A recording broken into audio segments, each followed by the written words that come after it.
அஸ்ஸலாமு அலைக்கும் எல்லாருக்கும். இன்றைக்கி என்னோடய சிம்பிளான மார்னிங் ரொட்டீன் பார்க்கலாம். மார்னிங் பிரேக்ஃபாஸ்ட்டுக்காக நான் நைட்டே பச்சை பயிறு ஊற வச்சுட்டேன். ஒரு தடவை இதை தண்ணியில் நல்லா கழுவிட்டு ஊற வைங்க. நைட்டு ஃபுல்லாக இது நல்லா ஊறிடுச்சுன்னா காலையில் சீக்கிரமே குக் ஆகிரும். மார்னிங் எழுந்திரிச்சதும் ஃப்ரெஷ்ஷப் ஆகிட்டு டீ போடுறதுக்காக அடுப்பில் பாலை ஊற்றி வச்சாச்சு.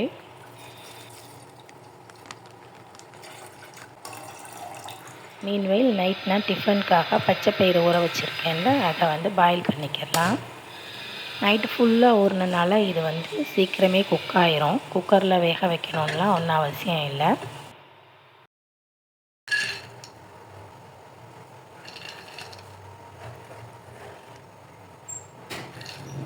ஊற வச்ச பச்சை பயிரை போட்டுட்டு அதுக்கு தேவையான சால்ட்டு போட்டு தண்ணி ஊற்றி லிட்டு போட்டு க்ளோஸ் பண்ணி வேக விட்டுறலாம்.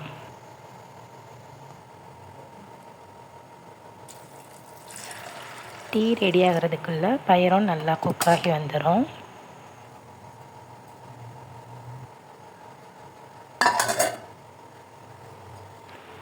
இப்போ நான் பையனோட ஸ்நாக்ஸ் பாக்ஸ் ரெடி பண்ண போகிறேன்.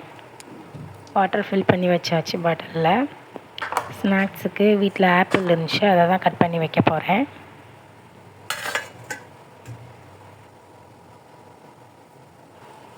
லஞ்சுக்கு சமைக்கிற வேலை நமக்கு கிடையாது, ஏன்னா ஸ்கூலில் பக்கத்தில் இருக்கனால லஞ்ச் டைம்லேயே கொண்டு போய் கொடுத்துக்குருவேன். மார்னிங் ஸ்கூலில் விட்டுட்டு வந்ததுக்கப்புறமா நான் லஞ்ச் ப்ரிப்பேர் பண்ணுவேன்.